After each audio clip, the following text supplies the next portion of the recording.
Welcome to the Woodpreneur podcast, the number one podcast for the business and marketing side of the lumber, woodworking, hardwood flooring, and sawmill industry. I'm your host, Steve from Acres of Timber. Each week, we feature various wood business owners and entrepreneurs from around the globe.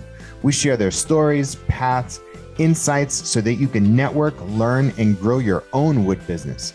Thank you so much for listening. Now enjoy the episode. Hey, welcome to a brand new episode of the Woodpreneur podcast. This is your host, Steve, and today's guest is Aaron Matheson from Matheson Woodwork. How you doing, Aaron? Good. Hi, Steve. I'm well, thanks. It's close to summertime. We were just bonding over our kids going back to school, and Yeah, um, cannot wait. can't wait for sure. Many woodpreneurs probably feel the same way. So why don't you tell everybody about Matheson Woodwork? What do you guys do? Yeah, so I'm located in Miami, Florida. Primarily, I focus on custom furniture. I have like kind of a line of furniture, but everything is customizable. Um, and yeah, pretty much just I try to do just furniture. I have some built-ins that I do, some big built-ins coming up in the near future, but yeah, just custom furniture for mostly residential clients, but some corporate clients as well. Cool. How'd you get started? I think my story is very similar to a lot of woodworker stories. Is we bought a house and uh, instead of buying a few pieces of furniture, I was like, I think I can make that, and bought a couple of cheap tools, and I made some like floating nightstands for our guest room, and then at some point along the way, I decided to start an Instagram, and it was mostly just friends, but a couple of friends like, hey, you can do that. Could you do something for me? And then it just slowly snowballed. It just slowly started growing. What was your background before? So I went to art school for photography, and I did photography uh, kind of semi and professionally for a number of years. And when I started doing woodwork, I was actually working for an art publishing company doing production work, basically reproduction art artwork. That's what I was doing. Cool. So you definitely you had a creative background. Yeah, yeah. Yeah. Growing up, my father owned his own business. Actually, still owns his own business. I think this year might be his last year. Actually, I think he's finally going to retire. But he was a stonemason, and so I grew up. Once I was old enough, big enough to actually work with him, I worked with him, and there's some artistry that comes into that. It's like you can't just like pick up a rock and throw it into a wall. It all has to fit together, and it's kind of like a giant jigsaw puzzle. And um, I was always really good at that, and I think I always gravitated towards uh, art and also working with my hands. Um, and what year did you kind of say this is going to be the real business? Go all Um, in. I started just like kind of dabbling, like doing woodwork as a hobby in 2016. It was the year my son was born. Um, and then in 2019, I quit my full-time job and went solo, just doing woodwork full-time. Can you tell us that story? How did you like the decision, the process, the strategy? Because this Oh yeah, I mean there's a lot that goes into it for sure. And early on, my wife and I had been talking about me leaving my job, and it was like, okay, once you start making sales on Etsy, because I had an Etsy page, um, then you can quit. And I started making sales, but all that money was going right back into the business. And then I started getting custom commissions, but again, a lot of that money was just going right. I was funneling it right back into the business, buying new tools, trying to grow it. And it was really when our daughter was born, it was the cost of childcare full time was basically about the same as what I was making for my salary. And so at that point, it was like she can go to school or she can go into childcare 3 days a week. It cuts, and actually both kids at that point, it was like, we'll do both kids in daycare 3 days a week. I'll keep them 2 days, and it cuts our childcare bill in half. And then I can really focus on putting more time and energy into the business. And so that's what we did. So it's like a little bit of a break even that gave you the latitude to grow even more, Yeah. Yeah, to for put more sure. time in. And you got Yeah. time to be with the kids when they were Yeah, younger. exactly. And I mean, those are still crazy days because it's like, I went from working pretty much every night and then some of the weekends to working 3 days a week, some nights, and then still working some weekends when I had to. But when I went full time, that was something that my wife and I discussed too. It's like, she's like, you've had a 40-hour a week job. I'd like you to spend more time with the family so you're not always in the shop. So then I started trying to cut out nights and weekends, and at this point um I'm pretty much just in the shop Monday through Friday. Sometimes, like if I have an install or something, I'll gather my tools the night before, and still like emails and like bookkeeping stuff, on the couch at the end of the night sometimes. But I'm just down to Monday to Friday at this point. Got you. So, the biggest thing really was like, what was the moment where do you, I mean, because it takes a lot of courage and risk to be able to go down that path. Um, like, did you have savings? Does your wife work? Like, how did that happen? Yeah, so my wife works. She works a corporate job. She uh, so I mean, she really, in so few words, she's the breadwinner in the house. So without her income, like it would be impossible. Yeah, Especially yeah, living in like a metro area, because at the time we were living in Seattle, we're now in Miami. Um, but cost of living is high.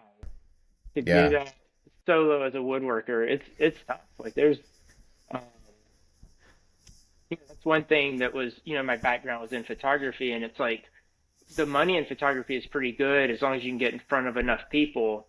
Um, Mm-hmm. Whereas woodworking, you can make a good living, but it's a totally different beast of a business. You have Absolutely. all, Yeah. cost of materials, machinery upkeep, new tools. So you, with photography, it's like, yeah, you've got your cost in your equipment, but you're not constantly having to like buy new equipment and Yeah, yeah, yeah, yeah. Yeah, your so your your equipment uh it's not a like a depleting. It's not like you got to replenish it all the time. right, yeah, And you're exactly. shooting digital, so it's not like you're having to go buy film or I anything. know, yeah. Oh man, yeah. When I was in school, it was all film, and I have no idea how much I spent on film the first year or two of school. It was between Yeah. film cost and then developing. There was a price tag that came with that for sure. So what'd you focus on those first the first year or so, like what brought in the money?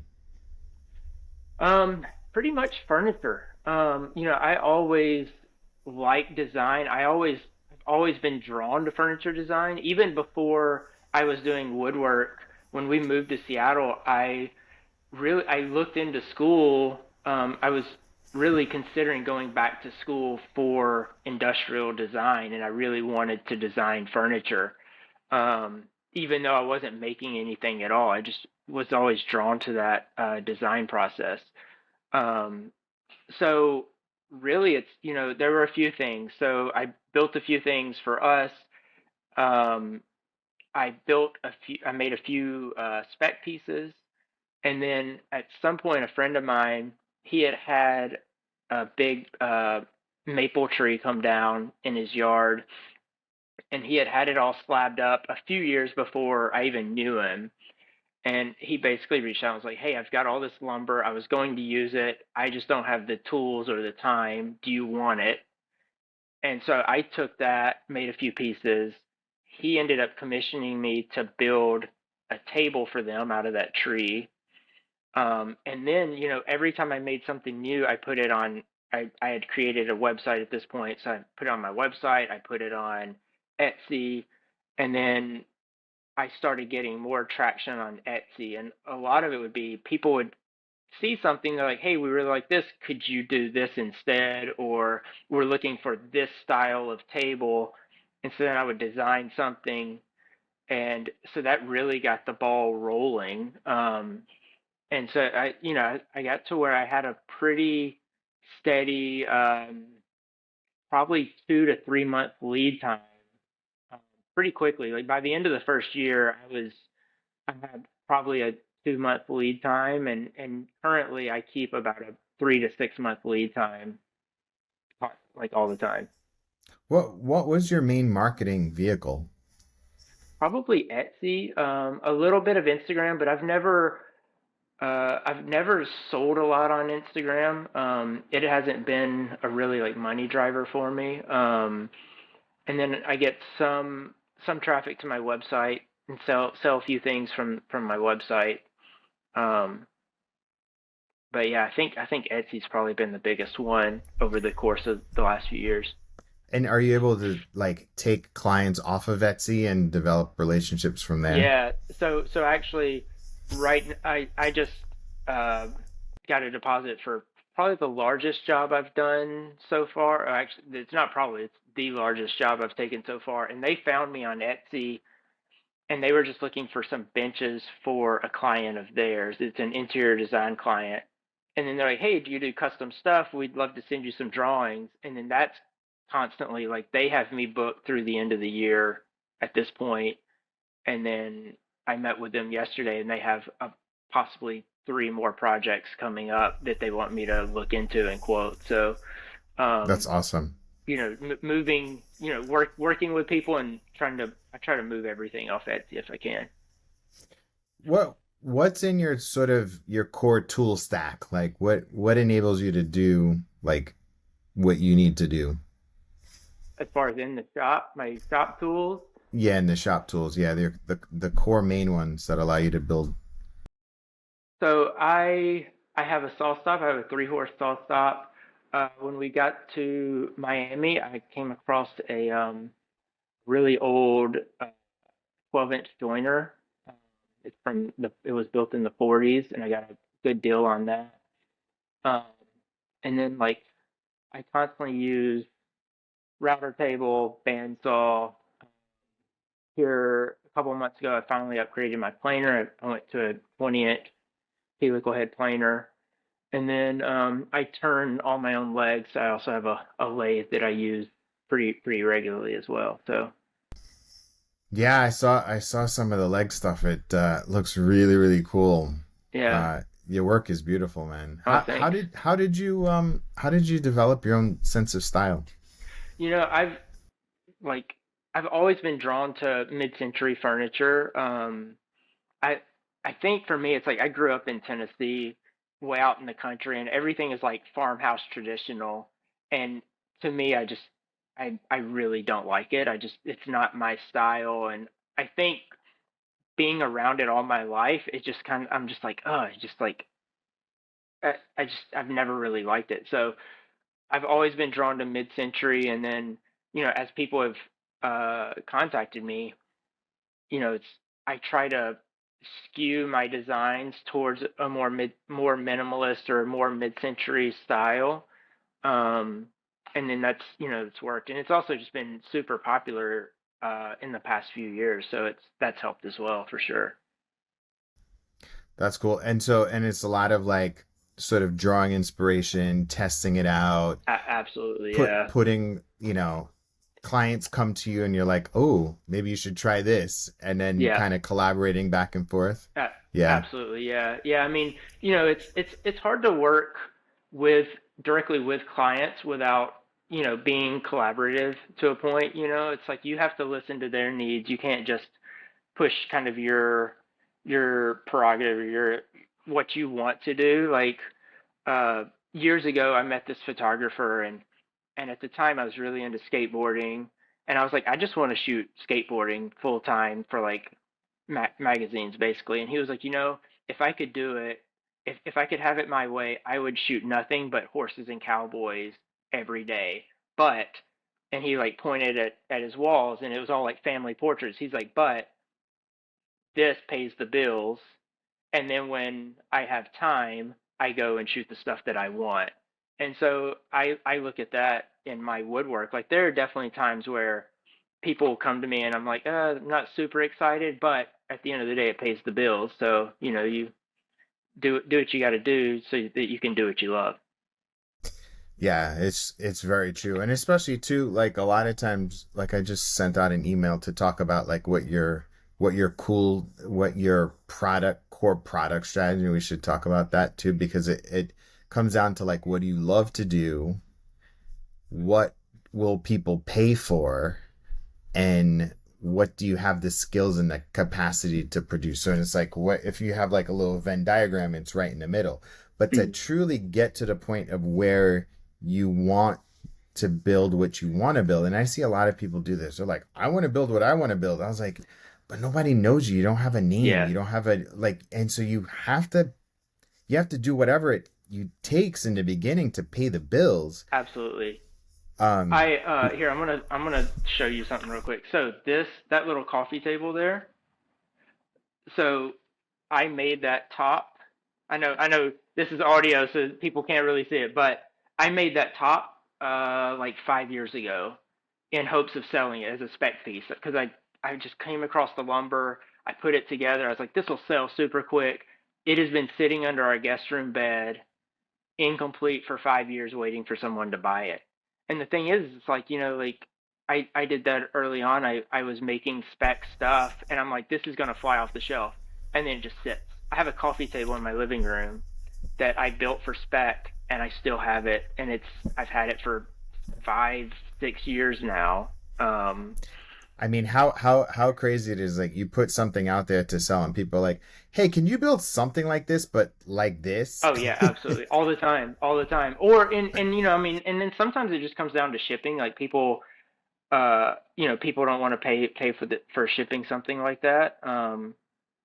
Most of the people that contact me know that there's shipping charges involved, and I quote everything out per project, and I'm very clear like what the shipping is going to cost, and people who are reaching out, they're okay with that. So So what is the what do most people come to you for? Like what like your top three pieces or the things that you could like do all day in your sleep that you love to do? yeah, my top pieces are my dining tables, mid-century style, like walnut dining tables. I sell several of those a year and usually in the range of 8 by 36 inches up to 10 feet by 42. Those are the most common kind of sizes and anything in between.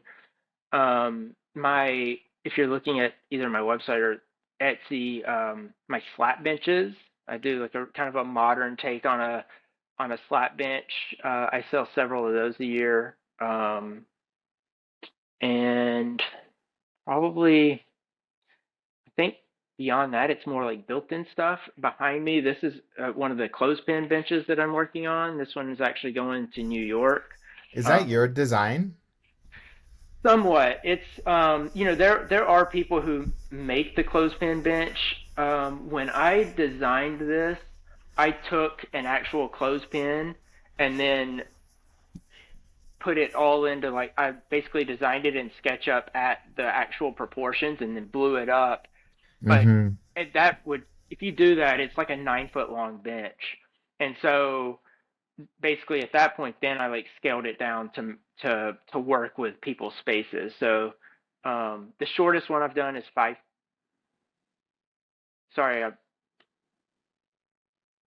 Yeah, I was just saying that's a really rad bench. oh thanks. Yeah, so this one is all ash. This is going to be ebonized and go like jet black basically.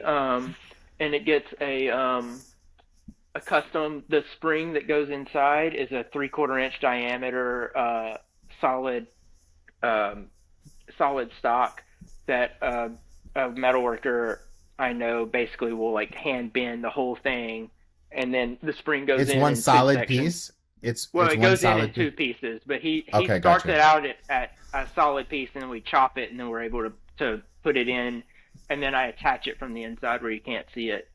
So Um, cool. but yeah, so it's a fun it's a fun How much build. is that bench? If you want to buy one of these, it's about 10,000. And what it is Depending. it more indoor or outdoor? This is all ash, so I would only do indoor on this. Yeah, yeah, yeah. But Yeah. I've done them in the very first one I did. It was a client who they had just built a house, and she was an artist and wanted something like kind of pop art, something really artsy for their entryway. And they had all this. It was back in Seattle. They had all this madrone taken down and slabbed up, and I went through the pile, pulled enough to basically build the first one, and then this one here is the third one I've done since then. That's awesome. And what do your tables start at? I just updated. I think for an 8 foot table, my they started about 4,500. Yeah, yeah. I mean, and you're in Miami. Have you tapped into like I mean, Miami's blowing up in the past decade, right? Like Yeah. it's grown quite a bit. How have you and I know that you sell a lot on Etsy. Have you tapped into the local market much? A little bit, but it's mostly like built-in work. Like what I was just saying is like the interior designer that I'm working with right now. You know, it's there's a big like room divider that I'm doing, kind of a media center, which is completely different style of anything I've ever done. So that's going to be an interesting build. And then another kind of like chest of drawers, like with like shelves and stuff above for like another bedroom, and that's all for one house. Um, but then, yesterday she was like, "Oh, if you do vanities, we've got a 12 foot vanity coming up and like another 4 foot vanity for another property." And so, I'll be probably quoting that out pretty soon. That's cool. That's cool. Where do you want to take your business? I'd like to keep it kind of small, but I definitely am pretty much to a point where I probably need help in the shop. So that's something thing that my wife and I have been talking about. One thing is like because I work out of the garage, it's kind of a tight space once you get a couple people in here, and then it's like I don't know how I feel about bringing someone into the house for work. So I think I'll move to a bigger dedicated shop space before I bring someone on. And we've also, discussed moving at some point in the future, and there might be some plans to join forces with some other people in the future if and when that move happens. Out of Miami? Probably so, yeah. Yeah, Yeah, I mean, I yeah. think we would both love to get back over to the West Coast. So, Okay, okay, so okay. another What giant was it move. work? Was it work that brought you out there? Your wife's Yes, work my or? wife's job brought us here, and and at this point, when we moved here, it was uh, she had to be in the office a certain amount of days per week or whatever, and then her job has changed, and she's working for a Canadian branch of the company, and so she's fully remote now, and so we could go anywhere we want, really. So That's great. Yeah, that's awesome. And it seems like you do sell a lot of aside from the interior designers, you do sell a lot out of state and you've built yeah. that reputation and which it's just interesting because a lot of woodworkers are afraid to ship. It's almost like Yeah. this this it's like a barrier. Like, oh Oh, I my God, mean, how do I ship? How much is it gonna cost? How am I gonna build it to ship? yeah. Right? Yeah, I mean, I've been there, and at this point, I have you know, a pretty good like when someone orders something, I pretty much know how I'm going to get it there, and then but I always quote it out, and I always pad it a little bit too, because shipping rates change over time. Yeah. And I mean, it's not always easy. I had a piece stolen by a independent shipper, a few months ago, and that was not fun to deal with, but client was understanding, and luckily it was an insured piece, and but it just, you lose a couple of weeks of work to have to redo it, and it's just that's a pain. But that's so far that's only happened once. Knock on, Yeah, yeah. knock on wood. Knock on wood. Yeah, that's cool. Okay, so this is the part of the podcast where I give you any marketing or business advice. Is there anything that you need help with or something you need to think through that I can help you with? I think for me, my biggest uh, kind of problem would be funneling more traffic to my website over selling through like Facebook or Etsy or one of those. Um, and I would love to try to funnel more traffic through my site organically without having to like pay a ton of money to, on AdWords or whatever.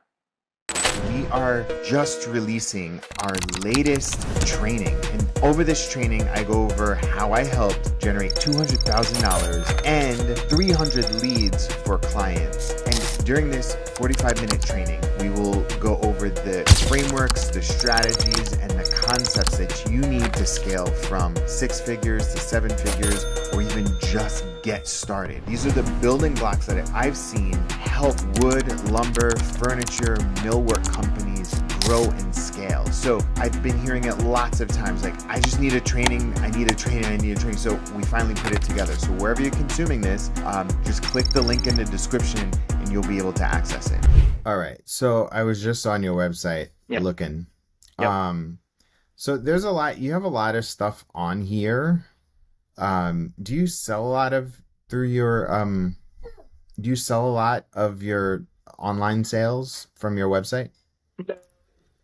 Probably like 1 to 5 things a year. Like it's Okay. pretty it's not a lot. Like it's definitely not a, a mover. Major moneymaker. Yeah. Yeah, so I mean, you can keep it up there, but potentially have some stuff that you've done in the past and just put the prices there, right? Like Yeah. I would take off all of the small stuff. Um, the the bottle openers and the turning bowls, because kind of sounds like you've moved past that and you're on to bigger better Right. things. Yeah, and it's funny you mentioned that too. It's like most of that stuff is all stuff that I made in the past that is at this point just sitting. Like, it's all Yeah, just, and then if you go into like the custom order side, that's all past projects that are uh, available to be commissioned, basically. for sure, for sure. Yeah. So I would one of the things that I would do is I would do search engine optimization, Hmm. and go heavily into that. Like search engines, so there's a couple people that I know that go all in on search engine optimization. Hmm. And like I know I've heard Mark Jupiter in New York, he's talked about search engine optimization. Yep. I know another guy named Doc Wright. He has a search engine optimization specialist.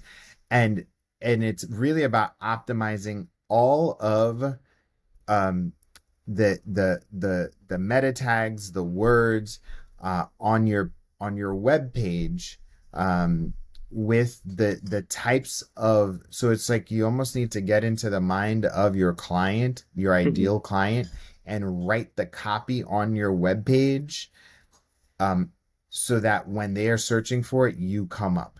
And so Yep. that's like the most basic way for you to do it. But like your web page is sparse with content, Hmm. meaning that you have a lot of pictures. Yeah. And here's a little tip for everybody. So you know how you have a picture and it's like IMG underscore Hmm. 203?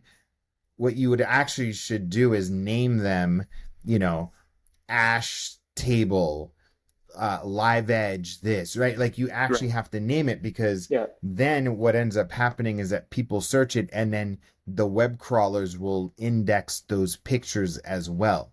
Yep. That's why if you look on image search, when you do a Google image search, those things come up. So you actually Right. have to do that. Mm. The next Yep. thing is that, like, I would rewrite all of the content on your webpage to be all about that. So Okay.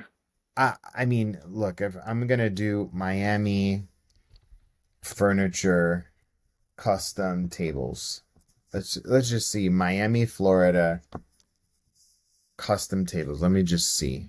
So there's the number one. I won't give him any traffic, but there's somebody. Let's see.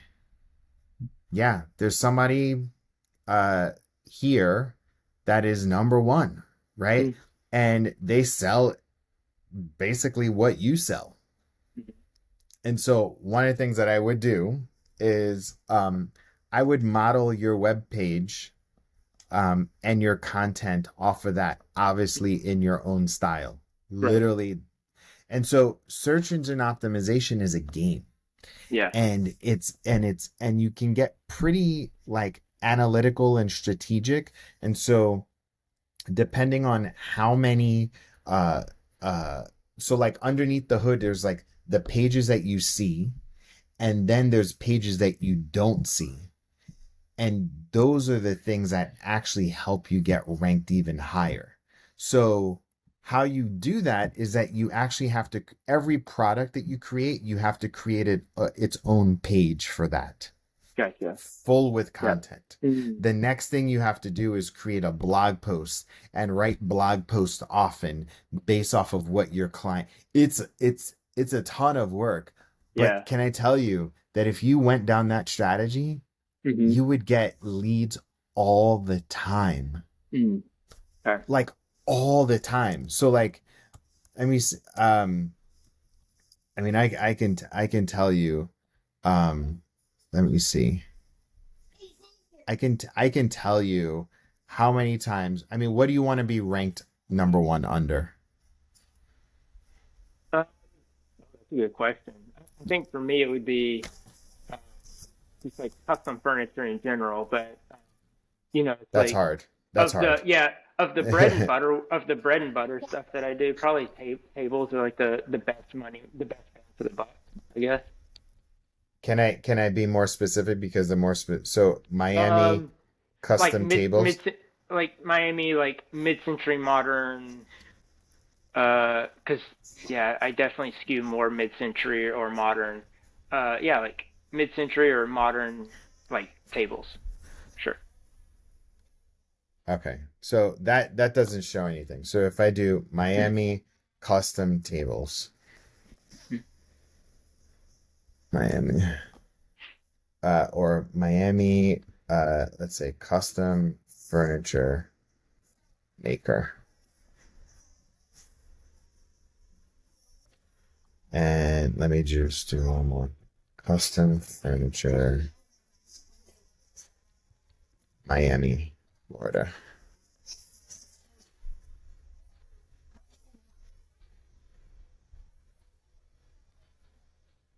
All right.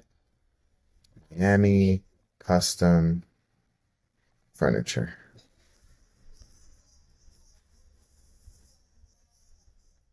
Actually, you know what? Let me go to the people that that came up number one.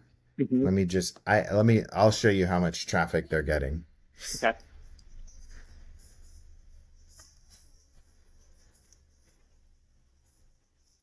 Yeah, so they are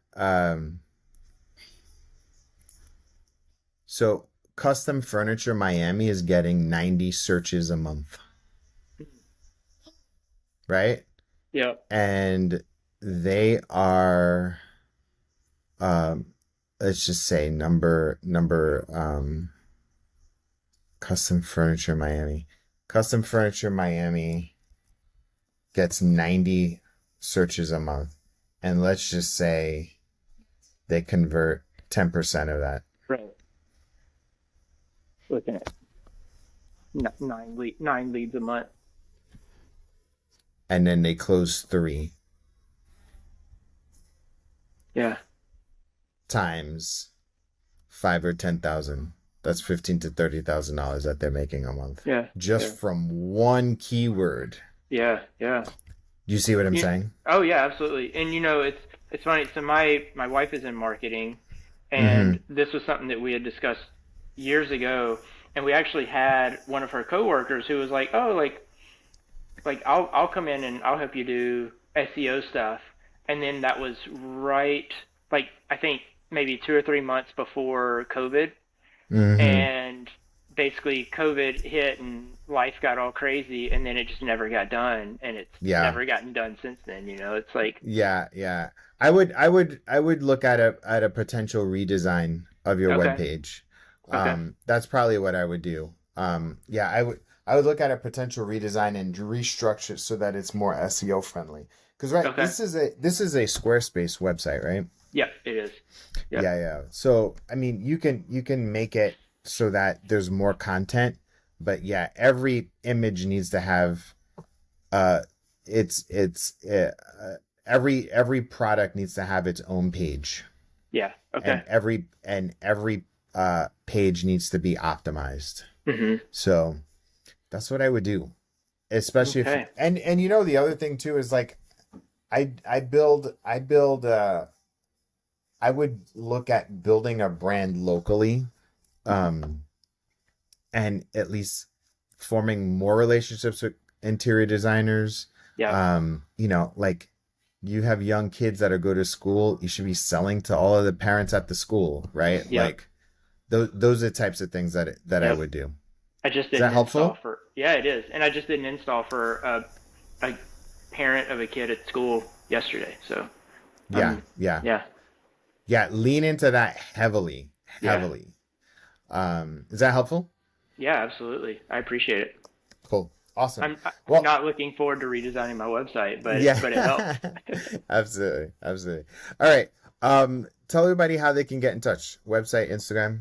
Yeah, so Instagram, TikTok at Matheson Woodwork. I'm on Facebook, Matheson Woodwork. Website is mathesonwoodwork.com. I'm kind of, apparently you can't just Google me, but I'm out there, so you can find me. Awesome. All right. Thanks so much, Aaron. I'll talk to you soon. All right. Thank you. All right. Bye.